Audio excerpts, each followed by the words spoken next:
ओम अखंडानंद बोधाय शिष्य संतापहारिणे सच्चिदानंद स्वरूपाय तस्मै श्री गुरुवे नमः। पीताम्बरालं कृतपृष्ठभागं भस्मावगुण्ठाकिल्लरुक्मदेहं विद्युत्सदा पिञ्जटाभिरामं श्रीदत्तयोगीशमनसोऽस्मि। शङ्खचक्रगदापाणि द्वारकानीलायचित गोविंद पुंडरीकाक्ष लक्ष्मां शरणां गतां श्रीमन्महागणाधिपतये नमः। श्रीलक्ष्मीनारायणम्या नमः। उमामहेश्वराम्या नमः। शचीपुरन्द्राम्या नमः। वाणी हृदयगर्भ्यां नमः। माता पित्राम्या नमः।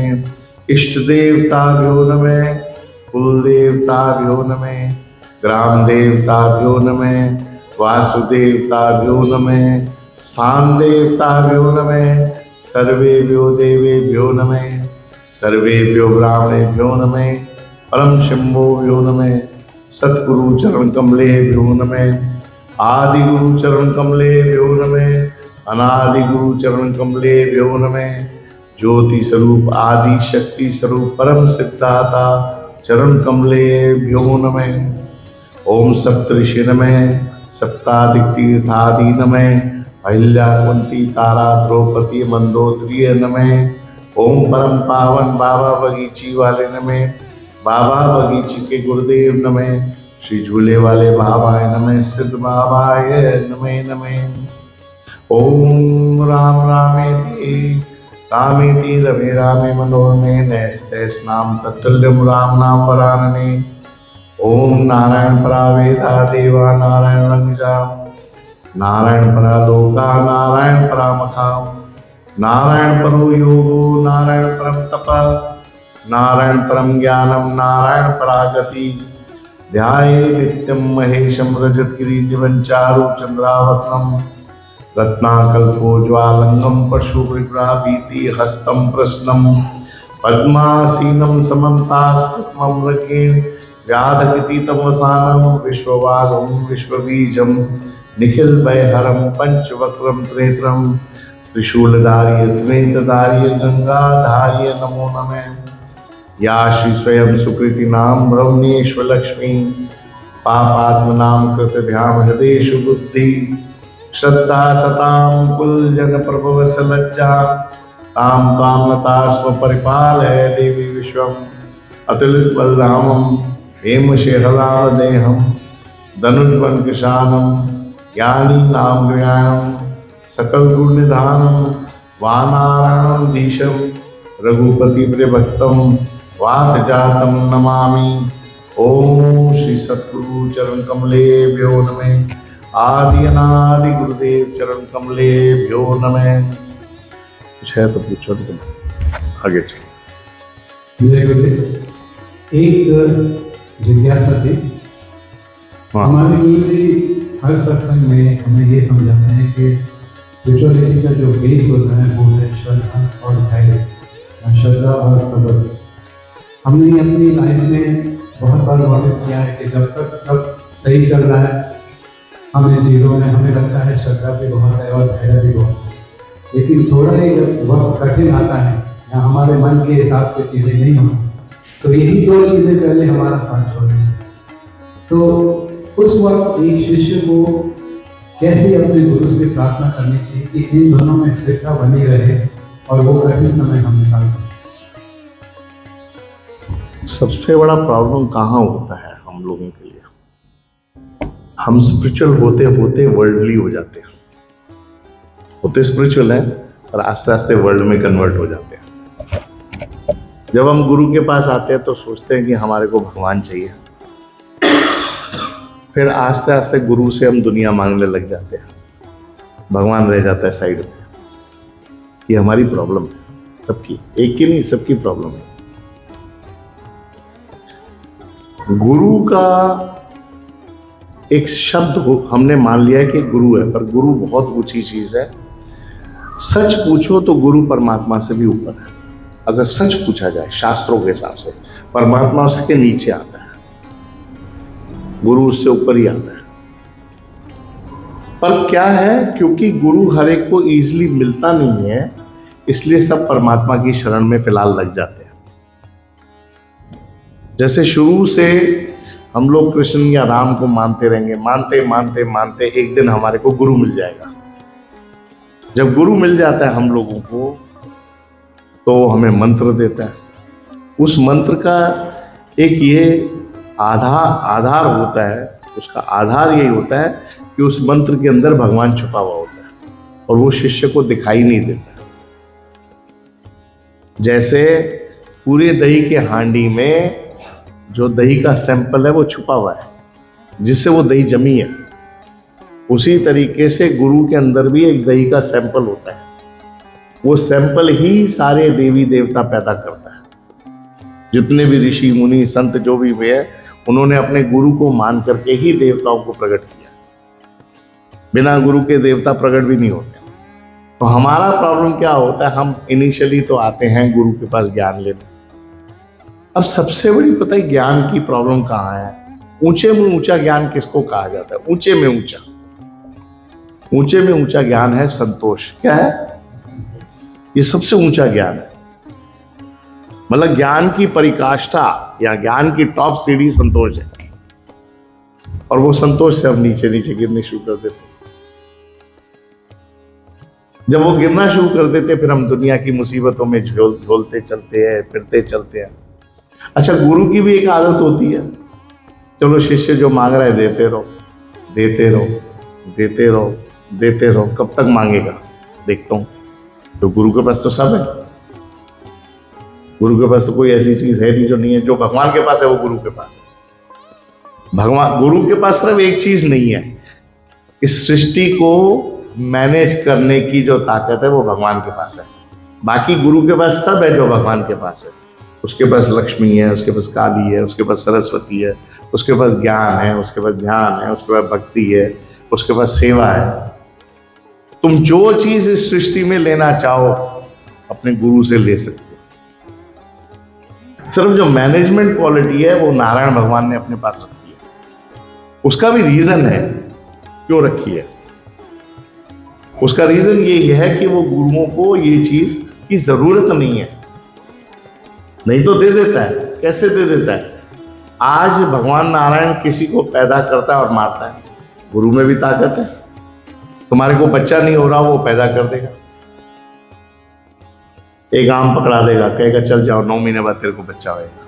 बहुत संतों ने किया। तो कौन कहता है गुरु के पास ताकत नहीं है? वो भी ताकत है। पर कहने का अर्थ ये है कि हम लोगों की जो मनोवृत्ति होती है वो आस्ते आस्ते गुरु को पाने के बाद संसार में ज्यादा प्रविष्ट हो जाती है, क्योंकि हमें आदत लग जाती है मांगने की। हर चीज मांगने की आदत लग जाती है। हमारे हिसाब से होना चाहिए हमारे। अच्छा, गुरु भी बेचारा करता तो रहता है इनिशियली, पर जब ये देखता है कि ये शिष्य बहुत ज्यादा हो गया, फिर उसको एक चांटा मार देता है। फिर वो चांटा 1-2 साल का नहीं होता है, कम से कम 20-25 साल का चांटा होता है। कितना होता है? छोड़ता नहीं है। आपको पता नहीं है, शुकदेव जो है वो 14 कला संपूर्ण था। उसमें उतनी ताकत थी जितनी भगवान राम में थी। कितनी? 16 कला कृष्ण था, 14 कला भगवान राम पैदा हुआ। शुकदेव के अंदर उतनी ताकत थी। नारद मुनि ने उसे बोला, शुकदेव जी आप पैदा हुए हो, आपको कोई गुरु करना पड़ेगा। कहता मैं क्यों करूं? मैं तो स्वयं 14 कला संपूर्ण हूं, मुझे गुरु करने की क्या जरूरत है? कहता आपको गुरु करना पड़ेगा। कहता अच्छा करूं तो कौन सा करूं? कहता राजा जनक को आप गुरु कर लीजिए। उस टाइम पे राजा जनक पैदा हुआ था। ये कथा जाकर के YouTube पे भी देख लेना, कोई दिक्कत नहीं।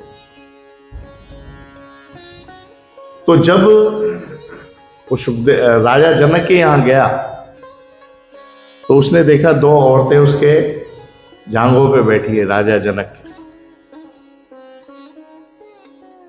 तो उसने सोचा ये कैसे मेरा गुरु बन सकता है। राजा जनक ने माया के द्वारा अपने महल में आग लगा दी। जैसे ही आग लगी वो भागा शुकदेव महल छोड़ के। उसने सिपाहियों से उसकी गर्दन पकड़वा ली राजा जनक ने। कहता है तू 14 कला संपूर्ण है, तो तू आग से क्यों भागा? आग तो 14 कलाओं में आती है। मतलब 14 कला वाले को आग नहीं जला सकती, तो तू भागा क्यों? कहता मैं क्षमा चाहता हूं। कहता क्षमा नहीं, तेरे को मैं सजा दूंगा। उसको 4 दिन जहां घोड़े का रिफ्यूज जमा होता है ना, घोड़े का, उधर उसको छोड़ दिया सुखदेव को, और 4 दिन उसमें रहा वो। 14 कला संपूर्ण शिष्य को उसमें फेंक दिया। 4 दिन के बाद उसको निकाला। फिर राजा जनक ने उसको ज्ञान दिया। कहने का मतलब है, चाहे परमात्मा स्वयं पैदा हो जाए, राम पैदा हो जाए, कृष्ण पैदा हो जाए, उसको भी गुरु की जरूरत है। उसको भी गुरु की जरूरत है। चाहे नारद मुनि है, उसको भी जरूरत है, शिव को भी जरूरत है, पार्वती को भी जरूरत है। क्योंकि गुरु के साक्षी पने से ही ज्ञान की उत्पत्ति होती है। और गुरु शिष्य को ज्ञान देना चाहता है, पैसा नहीं देना चाहता। पैसा तो जरूरत के हिसाब से वो दे ही देगा।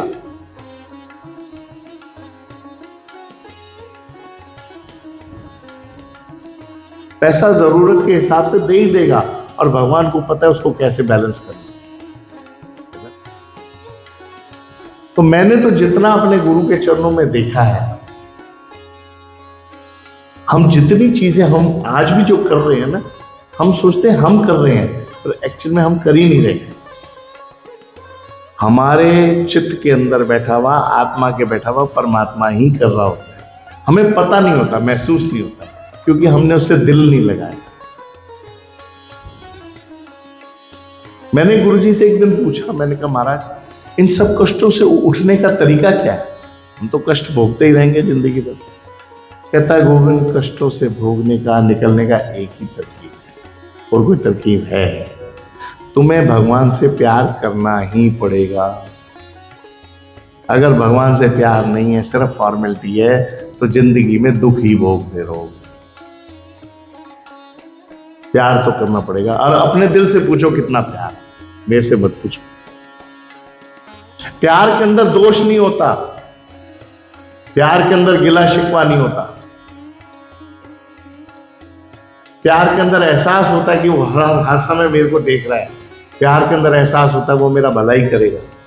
प्यार के अंदर एहसास होता है वो जहां पे भी बैठेगा मेरे को ज्ञान ही देगा।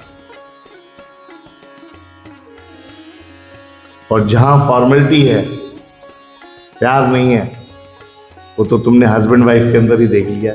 फॉर्मेलिटियों में तू मैं है, और तो कुछ है ही नहीं। तुमने ये किया, तुमने ये नहीं किया, तुम्हें ऐसे करना चाहिए, तो तुम्हें फिर ऐसे ही चलेगा भगवान के साथ। इसके अलावा और कोई चारा नहीं मिलता। प्यार में शिकवे और शिकायत होते ही नहीं है। चाहे सुदामा की तरह भिखारी बना दे, होता ही नहीं है। चाहे घाटे दे दे, पर तुम्हें छोड़ेगा नहीं वो, ये बात पक्की है।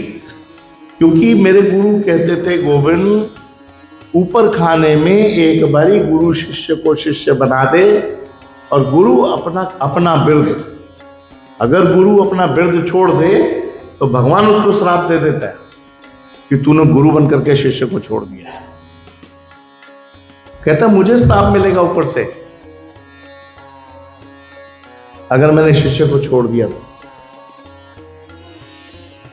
कहता ऐसे थोड़ी गुरु बनते हैं, गुरु की जिम्मेवारियां होती है। इसलिए बार बार मैं सत्संग में ये कहता हूं मैं गुरु नहीं हूं, क्योंकि जिस दिन मैं कहूंगा मैं गुरु हूं, मेरा बिरद बढ़ जाएगा, मेरी रिस्पॉन्सिबिलिटियां बढ़ जाएंगी, और मैं वो रिस्पॉन्सिबिलिटी संभालने को तैयार ही नहीं।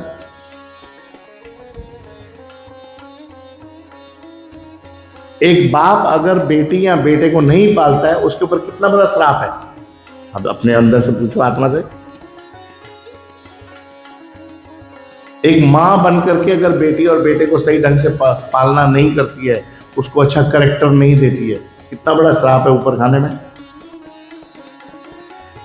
ये तो हम दीन दुनिया में है, वहां तो बहुत बड़ी रिस्पॉन्सिबिलिटी है। गुरु की रिस्पॉन्सिबिलिटी को छोटी है, पर हम क्या उसमें साथ नहीं देते उसे। हमें आदत हो गई है मांगने की। पहले हम चाहते हैं गुरु को, फिर चाहते हैं भगवान को, फिर अब चाहते हैं धन, फिर चाहते हैं बच्चे, फिर बच्चों की सेटिंग, फिर बच्चों के बच्चे, फिर उसके बच्चे। कहाँ जाएगा भगवान? भगवान कहेगा जब तूने मेरे को छोड़ा है, तेरे को हो या नहीं हो उससे क्या तेरे को लेना देना। हो सकता है अगले जन्म में मैं तेरे को 10 दूं, इस जन्म में मैं नहीं देता। आज शिव जो है सती के साथ शादी करने को क्यों तैयार नहीं था? क्योंकि शिव ने नारायण भगवान को बोला कि नारायण भगवान सुन लो, अगर मैं सती से शादी करूंगा, सती मेरे लायक बन नहीं सकेगी, क्योंकि मेरे में अघोर औगड़ सर्वंग तांत्रिक विद्याएं हैं और उस औरत को सीखनी पड़ेंगी। ये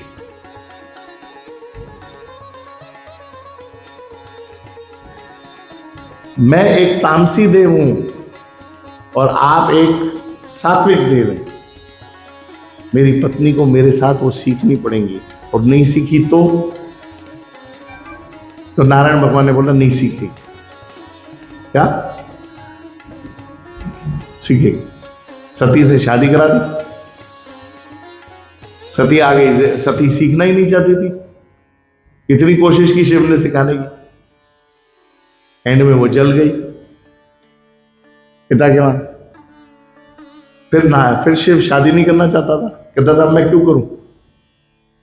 फिर नारद मुनि उसको समझाने आता था, कभी कामदेव समझाने आता था, कभी कोई समझाने आता था, वो सुन के राजी नहीं था। फिर नारायण भगवान ने फिर एक कोशिश की। अब नारायण ने क्यों कोशिश की? क्योंकि नारायण को पता था बिना शिव की पत्नी मिले ये सृष्टि पूरी नहीं होगी। जिस सृष्टि को मैं बनाना चाहता हूं वो यही पूरा कर सकता है। इसमें से जो 2 बच्चे पैदा होंगे, गणपति और वो क्या कहते हैं कार्तिक जी, वो आगे की दुनिया चलाएंगे। शिव भी सब समझता था, ऐसा नहीं कि नहीं समझता था। फिर पार्वती को पैदा किया गया, फिर पार्वती ने सीखी, और पार्वती ने फिर काली के रूप में सीखी। क्या?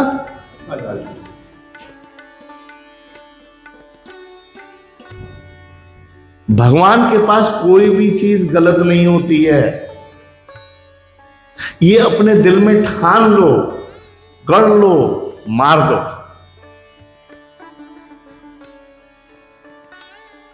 ये तुम्हें गाड़नी पड़ेगी। अगर ये गाड़ी नहीं है तो समझो अभी तक गुरु नहीं पहचाना।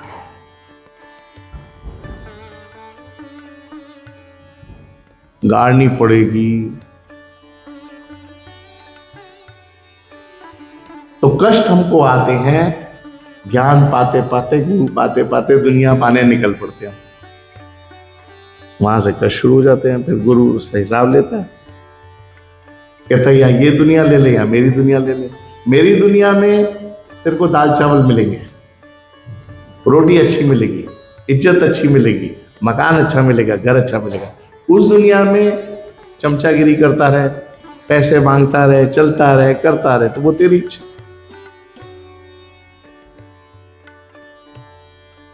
क्या कर लेगा?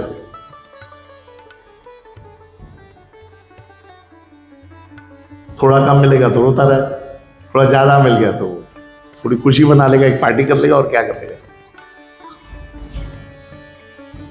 अब हमारे पास है बैलेंस। बैलेंस ये है कि गुरु से मांगते भी रहो और भजन भी करते रहो। गुरु दे दे तो ठीक, नहीं दे तो रो मत। बस ये है तरकीब जीने की गुरु के चरणों में। क्या?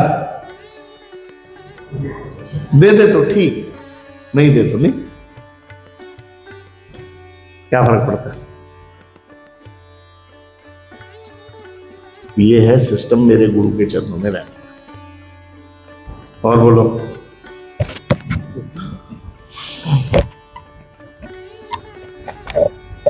जय गुरुदेव।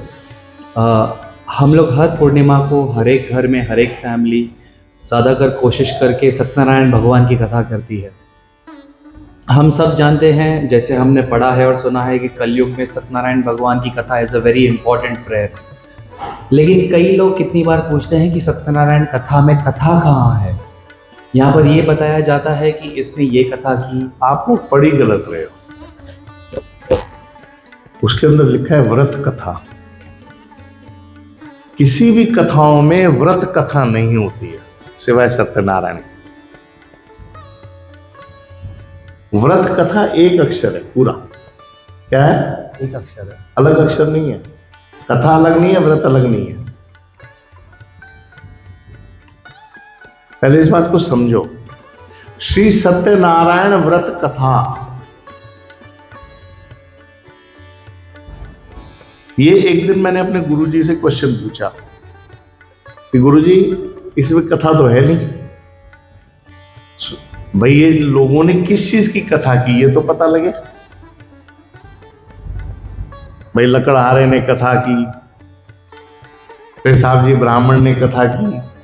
तो मेरे गुरु ने मुझे समझाया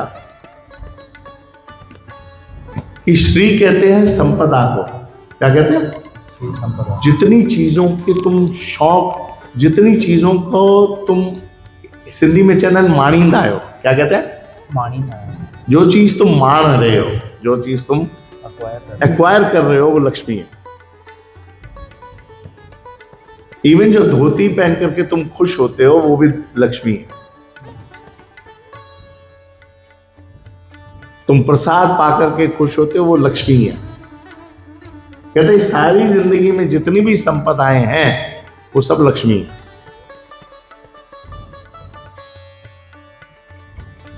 सत्य कहते हैं, क्या कहते हैं सत्य को? One and only truth. सत्य कहते हैं ऑथेंटिसिटी को। क्या कहते हैं? ऑथेंटिसिटी। एक्चुअल सत्य का मीनिंग है ऑथेंटिक, ऑथेंटिसिटी। जब हम वीडियो बना रहे होते हैं उसकी एक ट्रू कॉपी होती है। क्या होती है? बाकी कौन सी होती है? Pirated copies. ये ट्रू कॉपी है। माना सत्य सिर्फ एक ही भगवान है, उसको कहते हैं नारायण। सत्य नारायण के अलावा कोई भगवान है भी नहीं। शिव भी भगवान नहीं है, ब्रह्मा भी नहीं है, काली भी नहीं है, सरस्वती भी नहीं है, नारद मुनि भी भगवान नहीं है, सप्तर्षि भी भगवान नहीं है। भगवान सिर्फ एक ही है, वो है सिर्फ नारायण। सिवाय नारायण के कोई भगवान है ही नहीं। वो ही नारायण, कृष्ण और राम बन करके पैदा होते हैं। वो ही नारायण नरसिंह भगवान बन करके पैदा होते हैं।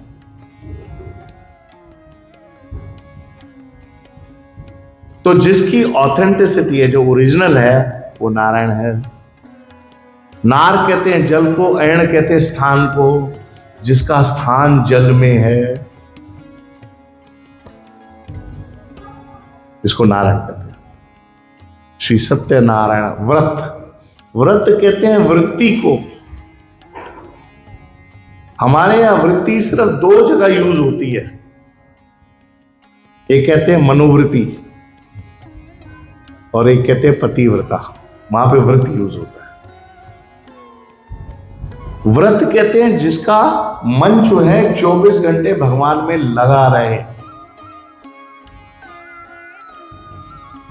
अभी किसी का दिमाग खराब हो जाता है तो हम क्या कहते हैं? यार इस आदमी की मनोवृत्ति खराब है, छोड़ो, बात ही मत करो, इसकी मन की वृत्ति खराब है। व्रत कहते हैं जिसका भगवान में मन लगे। ये उन लोगों की कथा है जिन्होंने भगवान में मन लगाया। क्या जी?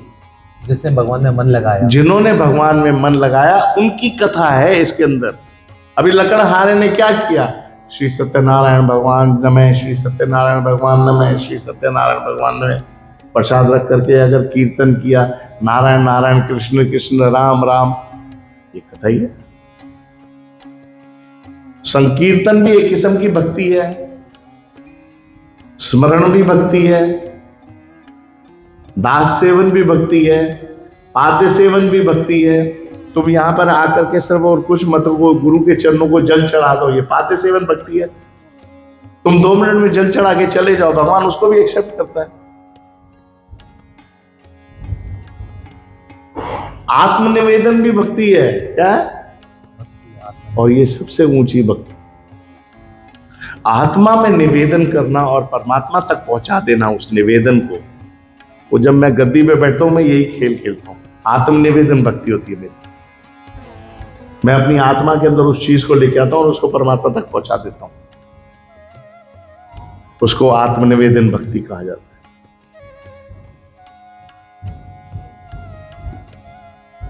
तो ये भक्तियां अलग अलग किस्म की हैं, जो भक्ति करो।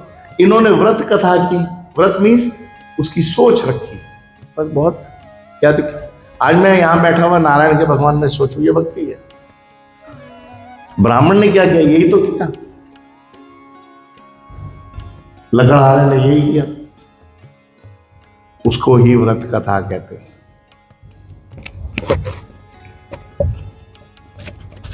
और कुछ? आपने अभी कई प्रकार की भक्तियों के बारे में बताया। आपने कई बार पहले एक बार एक सत्संग में कहा था पराभक्ति, क्या आप उसके बारे में थोड़ा डिटेल में बता सकते हैं? पराभक्ति उसको कहा जाता है, ये गुरु लोग ही कर पाते हैं, मैं नहीं कर पाऊंगा, सच्ची बात हो। इसको पराभक्ति उसको कहा जाता है जब आदमी खुद को जीरो कर दे और खुद को परमात्मा में मर्ज कर दे। जैसे मीरा ने किया, मीरा की पराभक्ति थी, राधा की पराभक्ति। उनका खुद का अस्तित्व नहीं है। मतलब अगर राधा से पूछ तू कौन है, तो कहेगी मैं कृष्ण हूं। क्या है? मैं कृष्ण हूं। वो इतनी मर्ज हो चुकी थी उसमें। पर राधा, तू तो राधा है, मैं राधा हूं। नहीं, मैं तो अपने आप को कृष्ण ही मानती। वो पराभक्ति बड़ा मुश्किल है। जैसे हमारे गुरुजी मुझे बैठे बैठे कहते थे, गोविंद मैं बाहर साकार बैठा हूं, अंदर मैं निराकार बैठा हूं। क्या? बाहर साकार, मैं बाहर साकार बैठा हूं तेरे साथ, अंदर मैं निराकार बैठा हूं, मैं ही अंदर बैठा हुआ हूं। ऐसे बोलते तुम। अब ये उस टाइम पे जो समझ गया, नहीं समझा, नहीं सोचा क्या करें। कहते थे अंदर जो गद्दी पे बैठा है ना, वो मैं ही हूं। ऐसे बोलते थे। ये पराभक्ति है।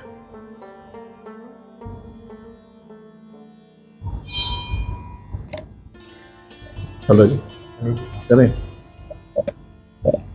थैंक्स। 10 मिनट सत्संग करें फिर चले।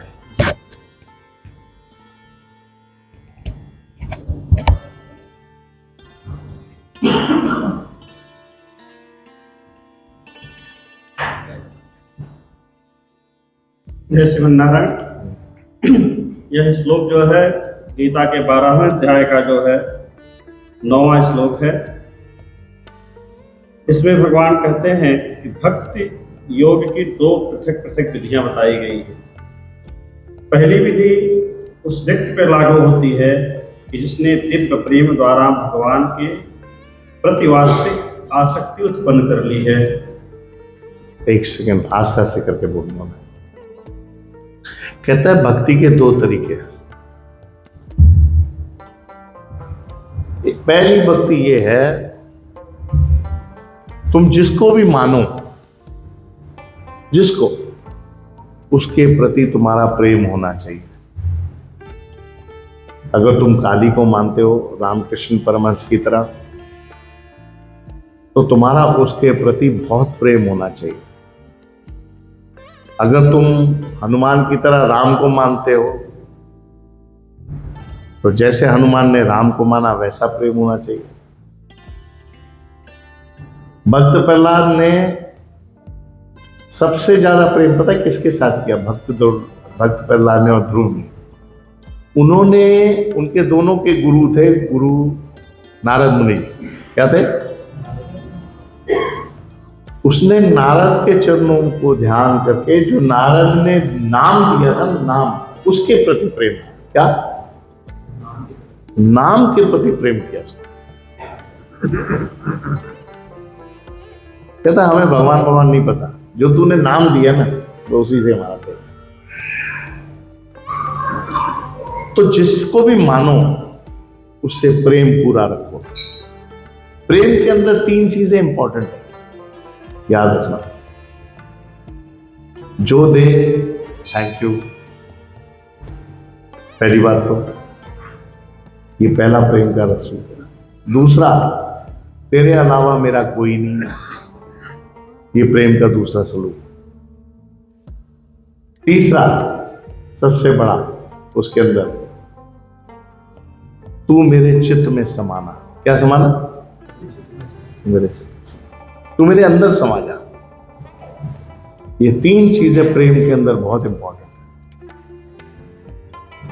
अगर ये 3 चीजें प्रेम के अंदर आ गई तो गाड़ी आगे लाएंगे। आगे चलो। भक्ति योग की दूसरी विधि जो है उसके लिए है जिसने इस प्रकार से भगवान के प्रति आसक्ति नहीं उत्पन्न की है। इस द्वितीय श्रेणी के लिए नाना प्रकार के विधि विधान हैं जिनका पालन करके मनुष्य अंततः भगवान की आसक्ति अवस्था को प्राप्त हो सकता है। बहुत प्रॉब्लम। सेकंड वाला क्या है?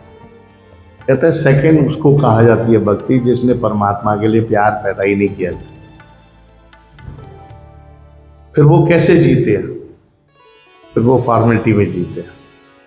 चलो आज मंदिर चले हैं, आज जो है सत्यनारायण की कथा है, चलो प्रसाद ले चलते हैं भगवान के लिए। प्यार नहीं है, प्रसाद ले चलते हैं। प्यार नहीं है, फूल ले चलते हैं। प्यार नहीं है, प्यार चीज अलग होती है। चलो आज जो है गुरु के चरणों की सेवा करके आ जाएंगे, ठाकुर जी की पूजा करके आएंगे, 2-4 कीर्तन सुन करके आ जाएंगे, और तो कुछ नहीं, लंगर तो मिलेगा, वो खा के आ जाएंगे, कुछ तो होएगा। कहते हैं जिसकी आसक्ति नहीं है, प्रेम नहीं होता ना भगवान में, वो फिर इंद्रियों के द्वारा तरीके ढूंढता ढूंढता ढूंढता भगवान के पास पहुंचता है, पर पहुंचता जरूर है। क्या है? टाइम लगता है। वो गोल घूमता घूमता घूमता घूमता पहुंचेगा। जिसको प्यार होएगा भगवान घर में आके दर्शन देगा, जिसको प्यार नहीं होगा उसको मंदिर जाना पड़ेगा। ये फर्क है। भगवान घर में आके दर्शन देगा जिसको प्यार होगा। ये फर्क है दोनों। आगे चलो। भक्ति योग इंद्रियों का संस्कार है। भक्ति योग इंद्रियों का संस्कार है। हम इंद्रियों के द्वारा संस्कार बनाते हैं, आस्ते आस्ते बनता है। ऐसा नहीं कहूंगा नहीं, वो गलत क्यों है? क्योंकि 99% हम लोग ऐसे ही। मैं उनको दोष क्यों दूं? ये तो चलो गुरुजी ने मोहर लगा के हमें सिखा दिया थोड़ा बहुत, कोई वो बड़ी बात नहीं है। मेरे जैसे गोविंद जैसे तो करोड़ों उनके पास है, कोई बड़ी बात नहीं है। पर फिर क्या संस्कार द्वारा हम अपना वो कनेक्शन बनाना शुरू कर दें। आगे चलते। संसार में इस समय सारी इंद्रियां जो है सदा अशुद्ध है। हमेशा जितनी भी तुम्हारी इंद्रियां हैं वो अशुद्ध मानी गई है, प्योर नहीं है। तुम्हारा सोचना प्योर नहीं है, तुम्हारा ब्रेन प्योर नहीं है, तुम्हारे हाथ प्योर नहीं है, तुम्हारी टांगे प्योर नहीं है। जो कर्म भी तुम कर रहे हो सब इम्प्योर है, और इसी इम्प्योर से हम परमात्मा की ओर भागते हैं। आगे चलो। क्योंकि ये सारी इंद्रिय तृप्ति में लगी रहती है। क्योंकि ये इंद्रियों की खासियत भगवान नहीं है। ये इंद्रियां अपनी खुशी के लिए ही चल रही हैं दिन रात दुनिया में। आज मन में कोई चीज आ गई, ऐसा होना चाहिए, मन उस तरफ चल देता है। क्या करें? बुद्धि चल देती है, हाथ चल देते हैं। अरे कोई लड़की पसंद आए तो आंखें चल देती हैं उधर, मुंह चल देता है, जबान चल देता है। तो सारी इंद्रियां तो इम्प्योर है, प्योरिटी है क्या? तो ये इंद्रियों हमारी जो है अशुद्ध है। हम इंद्रियों से, इस इंद्रियों से भगवान को रिझाने की कोशिश कर रहे हैं। वो नहीं आता, वो किसी के बारे में नहीं आता। आगे चलो। लेकिन भक्ति योग के अभ्यास से इंद्रियां शुद्ध की जा सकती है। यही खासियत है कि भक्ति योग, अगर भगवान की भक्ति थोड़ी थोड़ी थोड़ी थोड़ी करता रहे तो ये इंद्रियां शुद्ध होती चली जाती है। क्या? शुद्ध हो जाती है। आस्ते आस्ते मनोवृत्ति भी शुद्ध हो जाती है, सोच भी शुद्ध हो जाती है, हाथ भी शुद्ध हो जाते हैं, पाँव भी शुद्ध हो जाते हैं, तुम्हारा चाल चलन शुद्ध हो जाता है, तुम्हारा चित्त शुद्ध हो जाता है, सब शुद्ध हो जाता है। आगे चलो। और शुद्ध हो जाने पर वे परमेश्वर के सीधे संपर्क में आती हैं। कहता है जैसे ही शुद्ध हो गई इंद्रियां, और इन इंद्रियों में सबसे ज़्यादा जो शुद्ध होता है ना, वो होता है मन। क्या होता है? आपने कभी सुखमणि पढ़ी है? सुखमणि के अंदर एक अक्षर आता है, जिन्होंने पढ़ी है पूछो, अपने पढ़ी है, किसने पढ़ी है सुखमणि? सुखमणि पढ़ते हो? कोई नहीं पढ़ता है? अरे यार, किसी ने तो पढ़ी होगी, बचपन में पढ़ी। उसमें एक अक्षर आता है, 20 बिस्वे जाके मन प्रगास, पार ब्रह्म का ताही पे निवास। ये सुना है? सुना है? हाथ खड़े करो जिन्होंने सुना है। इसका मीनिंग क्या है? किसी को पता है? रोज सुखमणि पढ़ते हैं, पर इसकी मीनिंग बड़ी गहरी है। 20 बिस्वे जाके मन प्रकाश, पार ब्रह्म का ताही पे निवास। कहते हैं परमात्मा बसता कहाँ है? पहले इस बात को समझो। 20 कहते हैं 20 को, 20 कहते हैं 20 को, और 20 कहते हैं विश्वास को भी। क्या? विश्वास अक्षर में 20 पहला है, पहले आता है 20। जो पहला अक्षर है ना, आधा विश, वो 20 मीनिंग, उसका मीनिंग है 20। संस्कृत में विश्व को 20 कहा जाता है, विश्वेक्षर। 20 बिस्वे जाके मन प्रकाश, जिसके मन में 20 चीजें हैं, परमात्मा सामने खड़ा है। उसी वक्त खड़ा रहेगा तुम्हारे सामने, मूर्ति में भी नहीं, सामने यहां खड़ा रहेगा। अब ये 20 चीजें हैं क्या? 5 ज्ञानेंद्रियां, क्या? 5 कर्मेंद्रियां, 5 तत्व, क्या है? धरती, आकाश, ये जो भी तत्व हमारे अंदर है। 3 है रजोगुण, तमोगुण और सतोगुण, ये हो गए 18। और फिर आता है आत्मा और चित्त, जो इन 20 को मिक्स करना चाहता है अपने अंदर, परमात्मा वहीं खड़ा हो जाएगा। पर शुरुआत मन से होती है। किससे होती है? सबसे पहले मन देना पड़ता है भगवान को, बाद में सब चीजें चलेंगी। दोबारा पढ़िएगा। भक्ति योग में अभ्यास से इंद्रियां शुद्ध की जा सकती हैं और शुद्ध होने पर परमेश्वर के सीधे संपर्क में आती हैं। आगे चलो। इस संसार में रहते हुए मैं किसी अन्य स्वामी की सेवा में रत हो सकता हूँ, लेकिन सचमुच उसकी प्रेम पूर्ण सेवा नहीं करता हूँ। दोबारा ये बोलना, मेरे समझ में। इस संसार में रहते हुए मैं किसी अन्य स्वामी की सेवा में रत हो सकता हूँ, लेकिन मैं सचमुच उसकी प्रेम पूर्ण सेवा नहीं करता हूँ। मैं बेशक गुरु की सेवा कर रहा हूं, पर मैं प्रेम से नहीं कर रहा हूं। प्रेम में अपनापन है।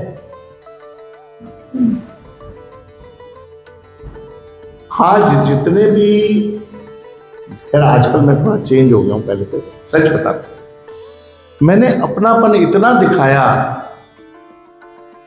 कि सबको गुरु के साथ जोड़ दिया, क्योंकि गुरु ने मुझे अपनापन दिखाया। मैं हर आदमी के साथ अपनापन दिल निभाता हूं। क्या निभाता हूं? और ये अपनापन जब तक तुम्हारे अंदर नहीं आएगा, तब तक परमात्मा नहीं मिलेगा।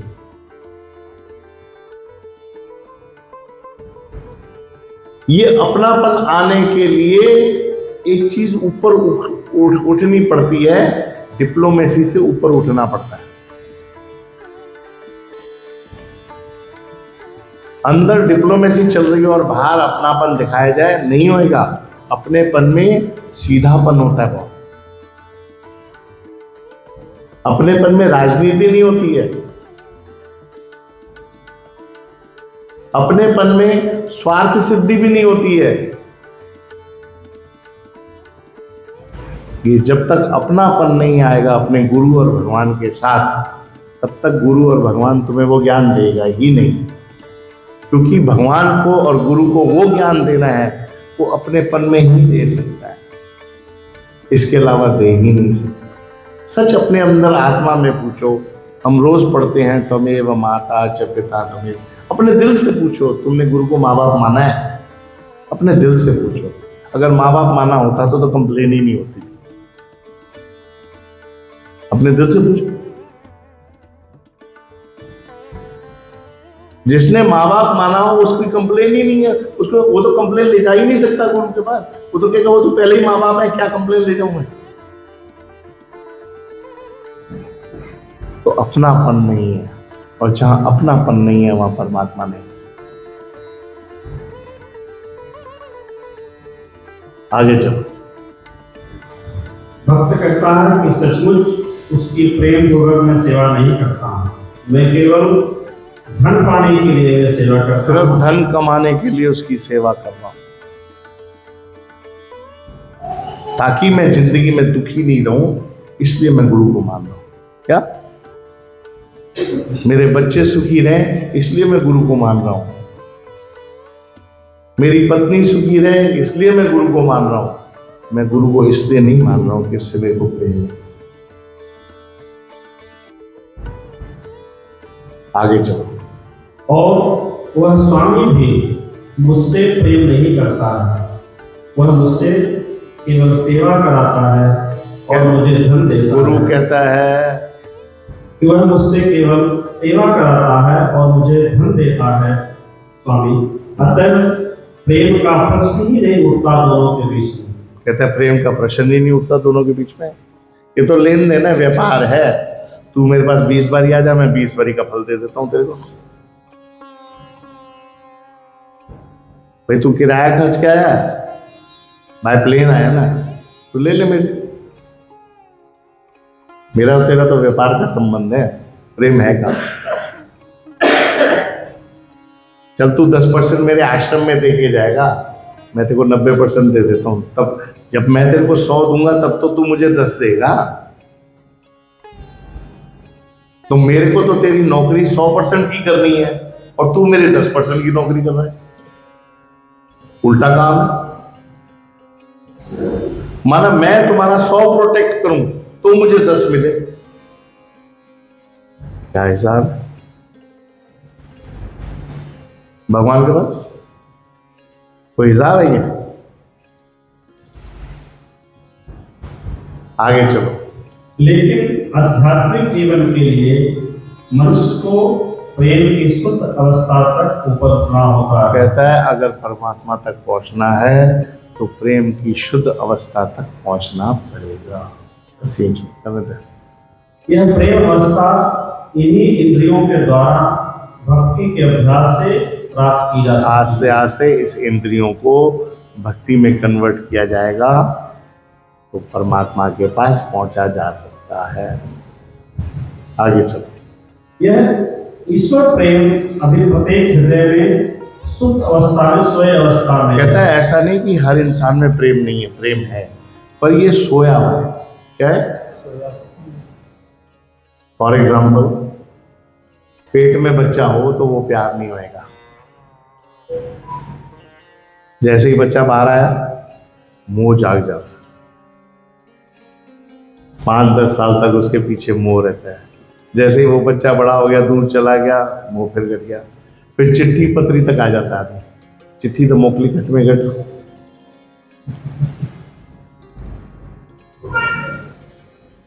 तो ये प्रेम की स्थिति है। वहां चाहिए परमानेंट प्रेम। क्या चाहिए? टेम्परेरी नहीं चलेगा। आगे चलो। वहां पर यह ईश्वर प्रेम अनेक रूप में मनुष्य के अंदर प्रकट होता है, लेकिन भौतिक संगत ऐसी होती है कि वह दूषित हो जाता है। कहता है प्रॉब्लम पता है क्या होती है, उसमें प्रेम बहुत होता है। ऐसा नहीं कि नहीं होता है, वो दिखाता भी है, पर जब दुनिया की मुसीबतें घेर लेती हैं तो वो प्रेम नीचे चला जाता है, सब्सिडाइज हो जाता है, सब्सिडाइज हो जाता है। आगे चलो। अतः उस भौतिक संगत से हृदय को शुद्ध बनाना होता है। उस कहता है उस मुसीबत में, जो मुसीबत तुम झेल रहे हो, उसमें मन की शुद्धि रखनी पड़ती है। क्या हम मन की शुद्धि कैसे रखते हैं? क्या मन की शुद्धि रिश्ते से होती है। किससे? जब उस रिश्ते को तुम मजबूत करोगे तो मन की शुद्धि हो जाएगी। हमें उस रिश्ते को मजबूत करना होगा। तू मेरा गुरु है, मैं तेरा शिष्य हूं। तू मेरा बाप है, मैं तेरा बेटा हूं। तू मेरी माँ है, मैं तेरी औलाद हूं। क्या इस रिश्ते को मजबूत करना होगा तो उस मुसीबत से बाहर निकलोगे। आगे चलो। और उस सोए स्वाभाविक भगवत प्रेम को जागृत करना होता है। यही भक्ति योग की पूरी विधि है। यही भक्ति योग की पूरी विधि है। इसी को ही भक्ति योग कहते हैं। श्री नारायण। आगे बोलो, जल्दी बोलो। जय गुरुदेव। जैसे कि आजकल के ज़माने में डिप्लोमेसी, माया, ये सब घेरे हुए होती है। कितनी बार लाइफ में ऐसी सिचुएशन आते हैं कि अगर आप किसी को सच बोलोगे तो रिश्ता खराब हो जाएगा, लेकिन आदमी को इमीडिएट फायदा मिल जाएगा, लेकिन रिश्ता जरूर खराब होगा। लेकिन अगर आप उससे भी चुप्पी साध हो, 5-10 साल तक वो रिश्ता तो बच जाएगा, लेकिन वो आदमी का नुकसान हो जाएगा। देखो, जिस सच की तुम बात कर रहे हो वो सच दुनिया का सच बोल रहे हो, भगवान का सच नहीं है। वो ये दुनियादारी का सच है। उसमें जैसे तुम चल रहे हो तुम चलो, तुम्हें डिप्लोमेसी करनी है कुछ करो, और जहाँ भगवान का रिश्ता है वहां डिप्लोमेसी नहीं चलेगी। दुनिया में तुम्हें सच नहीं बोलना, मत बोलो, कोई दिक्कत नहीं है ना। आज तुम्हें फील होता है तुम मुझे सच बोलोगे रिश्ता खराब होगा, मत बोलो, जबरदस्ती। पर भगवान के आगे उसको सच मानना पड़ेगा। भगवान के आगे कैसे सच मानना पड़ेगा? जैसे भगवान भी, मैं इस दुनिया में तो चल रहा हूं, मेरे को ऐसा चलना पड़ेगा, पर मेरा तेरे से रिश्ता सच है। उसमें एक्टिंग नहीं होनी चाहिए। क्या नहीं होनी चाहिए? एक्टिंग नहीं होनी चाहिए। वो बड़ी नेचुरल होनी चाहिए। दुनिया को दिखावे के लिए नहीं होना चाहिए कि मैं भक्त हूं। दुनिया को दिखावे के लिए नहीं गेरुआ कपड़ा पहना हो। पता है लोग पांव पड़ेंगे, 4 लोग नमस्कार करेंगे, मैं 4 लोगों से जमीनें मुफ्त लेकर के जो है एक आश्रम बना लूंगा। अब पहले दिन से उसके अंदर ये चल रहा है कि मैं 4 जमीनें दान लेकर के आश्रम बना दूंगा। तो भगवान क्या अंधा है क्या? देखता नहीं क्या? सब देख रहा है वो। उसके आगे एक्टिंग नहीं चलेगी, बिल्कुल नहीं चलेगी। और हम सोचे कि बहुत बड़ा स्वामी है, फंस जाते हैं हम। श्री नारायण। हाँ बोलो, जल्दी करो। कितनी बार ऐसा होता है कि हम लोग ने, जैसे आज हमारे मंदिर में हमारे गुरु के थ्रू हमने काफी चीजें सीखी हैं, लेकिन कभी हम किसी और का सत्संग अटेंड करते हैं और कभी कुछ टॉपिक्स में कुछ क्लैश होता है। उस टाइम पे अपने मन को क्या समझना है? जो तुमने सीखा है वही सच्चा है, वो उसका एक्सपीरियंस है। कुछ अभी कई गुरु लोग हैं मेडिटेशन सिखाते हैं, उसका एक्सपीरियंस। हमारे गुरु प्यार सिखाते हैं, हम प्यार सीखेंगे। सिंपल। हम अपना सीखते हैं क्योंकि हमने अपने वे से पाया है, उन्होंने अपने वे से पाया। खुश रहे।